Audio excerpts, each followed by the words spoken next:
A trip across the border is going to look a lot different. Some big changes at the Peace Bridge are now in effect. Good evening, everyone. For years, people living near the Peace Bridge have complained about traffic and air pollution. This latest changes aim to help drivers get on and off the bridge a little quicker. Here are a few changes that drivers on the American side will notice right away. There is a new roundabout and ramp at Porter Avenue to get onto the Peace Bridge. Also, Baird Drive is being closed in order to keep some traffic away from the residential area. And drivers who are passing through U.S. Customs will now be directed to the right. News 4's Jen Shantz has been talking with drivers and neighbors about these changes. She's live at the Peace Bridge for us tonight. Jen? Good evening to you, Jackie. I'm here at that roundabout that you mentioned, and essentially this is what it looks like. You have three choices.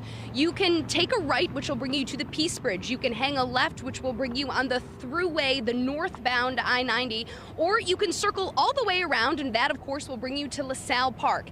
Now, at 4:30, we told you there wasn't a lot of frustration with drivers, just a little confusion. We haven't seen any fender benders. We've been out here all afternoon. But of course, now it's rush hour, and that's obviously the true test of any new traffic arrangement. And people are starting to lose their tempers. We're hearing a lot of honks, and people are getting very impatient. So as a reminder to all of you, if you are taking this new route, just be patient. People will eventually get the hang of it. This afternoon, I also spoke to a lot of neighbors, and many of them are frustrated, but for different reasons. The state's Gateway Connections Improvement Project, a $56 million undertaking, aims to ease traffic congestion from the Peace Bridge onto Buffalo's streets. Major changes rolled out Tuesday.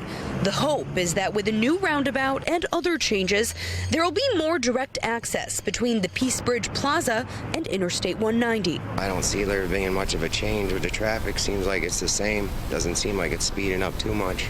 The changes have only been in place for a day, but many residents who take the route regularly aren't convinced these changes will help with another problem, air quality. Kathy Mecca lives just a couple blocks from the Porter Avenue roundabout. She's been an activist against diesel emissions for years.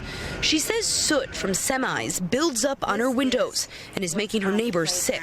She'd like to see truck traffic diverted to another bridge with less residential areas near it. There should be an environmental impact study done on the entire region of crossings. That's the purpose of studying the environment, not just one crossing separately from the other crossing. According to the state's environmental impact statement for the project, it complies with environmental legislation and regulations put in place by the state's Department of Transportation. And according to the state's research, this project should bring down certain emissions. Kathy, who's been pushing to move the thousands of trucks that pass through the Peace Bridge for years, says this project doesn't go far enough. Well, Jackie, as you mentioned, Baird Drive is also now closed, and that drive used to cut right through Front Park. Now, the state is hoping by closing that drive and also eliminating the traffic light there that they'll be able to revamp some of that green space. Coming up tonight on News 4 at 6, hear more from that frustrated neighbor about why she says this is just a surface strategy, plus logistics. Do people have confidence that drivers are going to get the hang of this? I'll have the latest on this developing story coming up tonight on News 4 at 6. For now, live on Porter Avenue at the new roundabout. Jen Shantz, News 4 at 5.